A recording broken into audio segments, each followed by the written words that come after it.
Hi, this is a short video of me installing a USB socket on my 2018 Aprilia Tuono.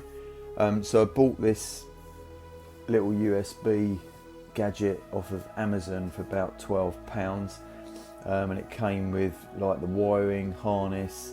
It also displays the voltage as well, which is a useful little thing, and I'm basically going to use it to power my phone on my bike. So first up, I thought I'd do some bench tests of the device just to see what sort of current it's drawing. So here you can see me just connecting it up to my bench power supply that I've got set at about 12, just over 12 volts there. And if I switch it on here, so that's now powering the thing. It's not drawing any current, it's not switched on. There's a little button you press, and when it turns on you can see it's just drawing 20 milliamps with nothing connected to it. And then it's got two USB sockets there. I think they can do like 3 amps, something like that. And then I've got my USB lead here, so just plugging that into the device, and then sticking it into an iPhone I've got, because I just wanted to basically see what sort of current it's drawing. Okay, so plugging it in, you can see it jumps up to about, well, that's 200 milliamps, 500 milliamps, half an amp. So that's nothing really, but the thing came with a 10 amp inline fuse, and I'd read that the actual circuit on the bike I'm going to connect into, even though it's switched with the ignition, I think it's unfused, or some people say it is fused. I don't know, it's a bit unclear, but it could supply up to 30 amps, in which case if this little device fails, then it could cause, I have read there's been some problems with bit of melting and things not going so well. So anyway, got a 3 amp fuse, put that in it, should be more than sufficient. Even with a fully discharged iPhone plugging it in, it shouldn't be drawing more than about 3 amps, so that should be fine. And worst case scenario, if it does blow the fuse, I can always whack a 4 or 5 amp in, but it's certainly better than the 10 amp one it came with. So then here I am now on the bike.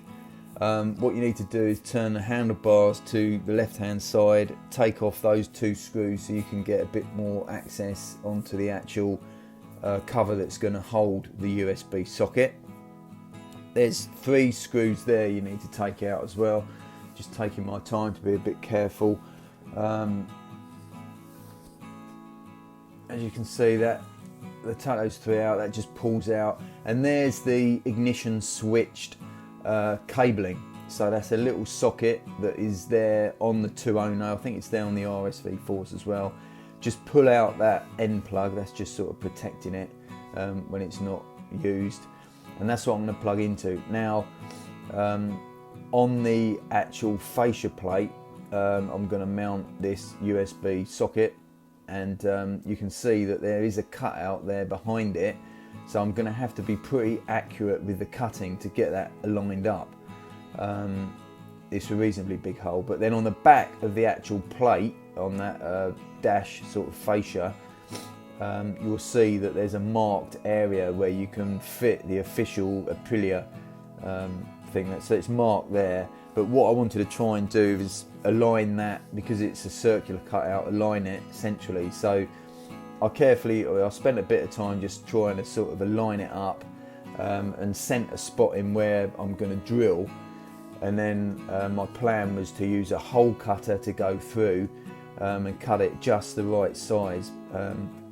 So again, I'm just spending a bit of time making sure it all lines up, making sure I'm happy that it's gonna, when I do cut it, the socket is gonna locate into the gap that's behind. So I'm using my hole cutter here, just going through carefully. I think this was like 25mm, and I think the actual cutout I needed was 28mm. So I knew I was gonna have to open it out a little bit, but again, just taking it in simple little steps to make sure everything was good. And I didn't, if worst came to the worst, I could have bought a new fascia plate there, but I just wanted to try and get it right first time. So I'm using this sort of tool to open it out a little bit, just a little bit at a time, going in from one side and then the other. And I did that a few times until it went in and cleared like the thread on the back of the USB socket. You get a screw thing to hold it in, and actually it lined up pretty well. It's a little bit of a gap around the edges. I don't think, you know, that's really going to be a problem. I might infill that with a little bit of black silicone if I can be bothered, to be honest. Then I'm just doing a sort of a dry fit just to see if it locates without any of the cabling done yet. But that all looked pretty perfect to me. I was well happy with that. So I bought some of the actual sockets I was going to use. I think one was going to cost me £5, or I could buy 10 for like £7.50. So I bought a big pack of them. So in theory, I could do some more of these if anyone's interested. So yeah, just fitting the wiring up. It was a bit long, so then I was, you know, my plan was to cut it down a bit. And then these little connectors, they are really fiddly. And my idea was to solder them on as well, which you'll see in just a minute. So just cutting the cables down to size a little bit. You've got these little grommets for, I mean, it's just for waterproofing, but it's all pretty secure anyway behind the dash and where it's located. So then you can see I've soldered that end connector on, and then it's just a push and a click fit. Tuck those little waterproof connector pieces down inside. I just used a little bit of wire to push it in, like that. That's the fuse as well, you know, I showed you earlier. You've got the 3 amp fuse in there in line with the positive lead, and then just putting in the negative side as well. So that's basically that wiring harness piece of it done. The next thing I wanted to do is basically bung it on the bike and just check that I've got power. I mean, I'm just doing it in simple little stages. So turn the bike on, power it up, whack the multimeter on, and again, you know, I was careful to make sure I've got the red wire, the positive. So again, you know, when I fit the thing, I've got got it the correct way around. So then here's the USB socket again. Putting the main connectors on it. Bike's turned off at this point, just sort of fitting it, connecting it up. Fire the bike back up. So nothing's on until you press the little button. You can't quite, I mean, it does work perfectly. It's just the way the video is recording, you can't actually see, but it shows the voltage on the display there. That was all working fine, so I was pretty confident with all of that. And now it's time to sort of tuck the wires in behind, and basically the reverse process of putting those 3 screws back in there. Bit at the back of my head. So yeah, get those 3 screws back in, and then the side covering on the fairing there, and they just stick in there like that. Now I've got my quad lock mount put on the bike, so I can mount the phone.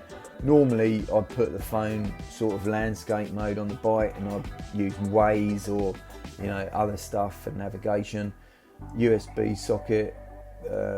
I need to get a bit of a shorter lead, to be fair, and have a bit more of a play around, like switching the bike on. So USB socket isn't live until you press that little button, then it comes on, powers the phone up, phone says it's charging, all good, happy days.